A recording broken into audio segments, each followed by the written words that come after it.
Hello and welcome to this week's What If. What if, when those episodes hit and you act as if you're somebody that you don't even know?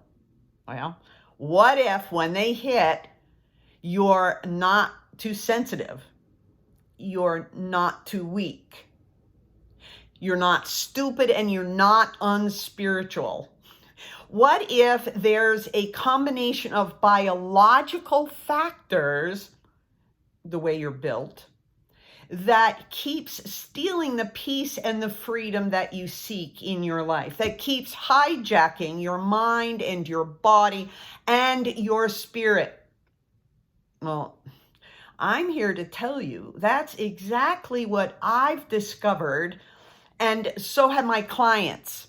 Actually, one woman told me after 3 months of working together that she reconnected with her emotions, her feelings. She wasn't able to feel anything before that.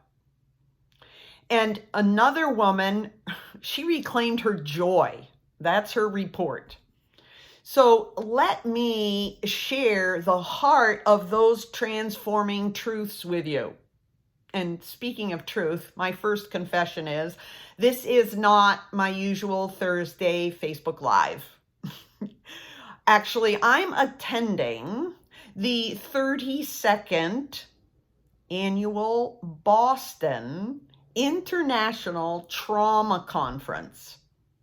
And it flows out of the work of Bessel van der Kolk. He is an international trauma research and author expert. As a matter of fact, he wrote the book titled The Body Keeps the Score. And the conference is actually related to the what if that I'm sharing today. But let me just say, first of all, when you hear the word trauma, don't let that carry you away. It doesn't necessarily mean a massive event or dramatic trial, but it can also refer to the response that we have to a life struggle that may not seem like such a big deal to somebody else, but it indeed comes in and overwhelms us. I just want to make it clear and hope to relieve you, because van der Kolk makes a comment on page 3 of his book that actually shook my world the first time I read it. This is what he says: that the behaviors that result from trauma, remember, it doesn't necessarily mean the size of an event, but it includes really our response to an event or season of events and struggles, right? But this is what he says, they are not the result of moral failings or signs of a lack of willpower or bad character. They are actually caused by the changes in the brain. Yeah, that's van der Kolk's conclusion after spending his career studying trauma. Now, the conference that I'm attending actually is addressing the mind-body integration that's necessary for the healing journey. Now, I like to use the word recovery, the recovery journey. But my responses today are coming right out of that first 3-hour session from lab bench to bedside. And it includes the research and innovative approaches to recover the processor, our brain.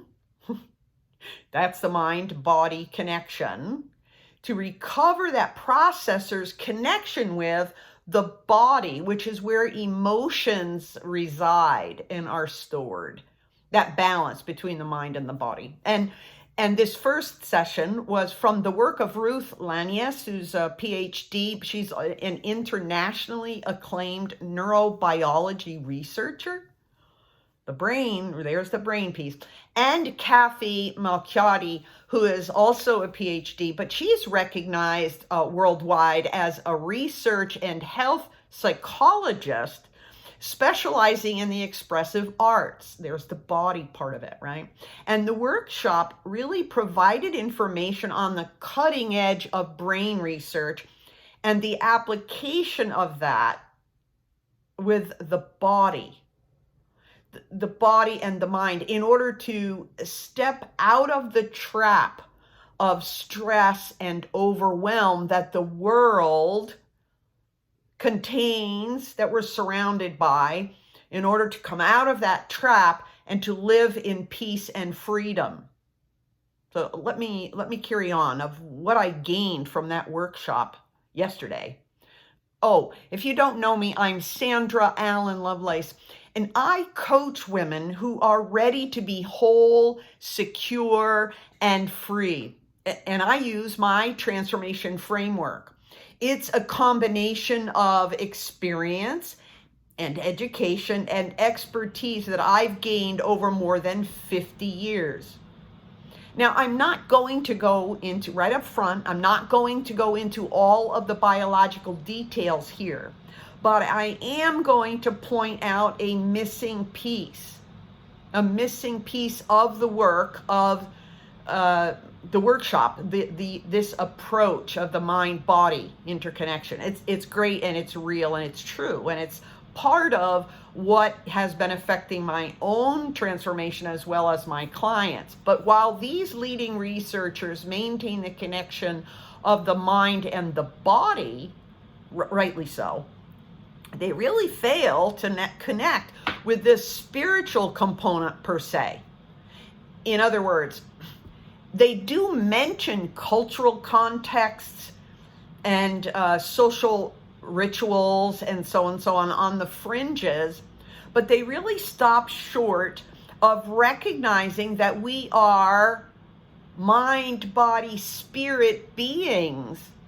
And that missing component is significant in two ways, in two important ways. First of all, by sidestepping the spiritual aspects of our lives, these two-part recovery proponents is what I'll call them, two-part recovery proponents, is that they prevent the individual from seeking true wholeness. As sure as what's called the top-down talk therapy, what we're really familiar with in terms of counseling, how we might describe counseling, that top-down therapy, that does prevent the body's store of unresolved emotions from being fully released and processed. That is true with the top-down approach, which the two-part recovery people say that, and they're right. But also the bottom-up expressive approach, which I agree with and support wholeheartedly, but that leaves out the spirit's dilemma. It leaves that spiritual struggle, confusion, untouched. We're disconnected from that. That continues. That's really serious. Okay? But also, number two, by maintaining the focus on those two aspects of recovery, the researchers as well as the practitioners limit the individual's motivation, the resources, and also the ultimate peace and freedom that we seek. They limit it to measurable data and scientific predictability. The acknowledgement of an open system, a world that includes forces outside, beyond ourselves, actually infuses inspiration and support and benefits immeasurable to that quest, to our quest for peace and freedom. Now, for the Christian, what this means is that since God, who exists, created our bodies to be healthy, we do well to understand how the stress of the world disrupts his design, and how to short circuit those attacks, that pressure. Also, since we live in an imperfect fallen world, we function best when we understand who God is and where we stand in relationship with Him. Also, since God created us with a purpose, we will be able to enjoy peace and freedom most fully when we when we recover our Ephesians 2:10 design and purpose.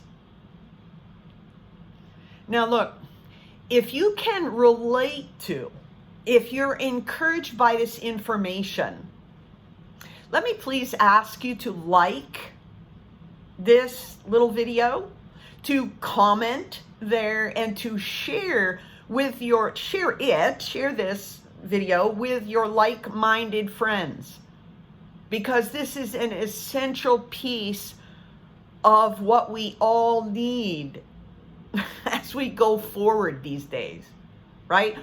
Do you want more? Do you want more of this truth of the mind, body, spirit connection, the reclaiming of a balance there in order to recover and enjoy? Okay, I'll say peace and freedom, being whole, secure, and free, the abundant life, if that's what you want. Then stick around. Facebook, my page, Sandra Allen Lovelace, my profile, Sandra A. Lovelace. Also, go glean through my materials that I have on YouTube, which is Sandra Allen Lovelace. Now, Instagram is Sandra A. Lovelace, because it took more letters for my name than Instagram gives you. But also, feel free to reach out to me. I am a coach. I have a number of things that I offer to women.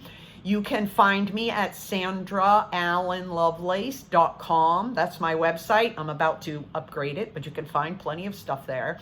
And if you're interested in anything like a complimentary clarity call to find out or to share, to have a conversation, a 15-minute or so conversation about where you are and where you want to be, just email me at sandraallenlovelace@gmail.com. I'm really excited. I can't keep this stuff to myself. Reach out. Bye-bye.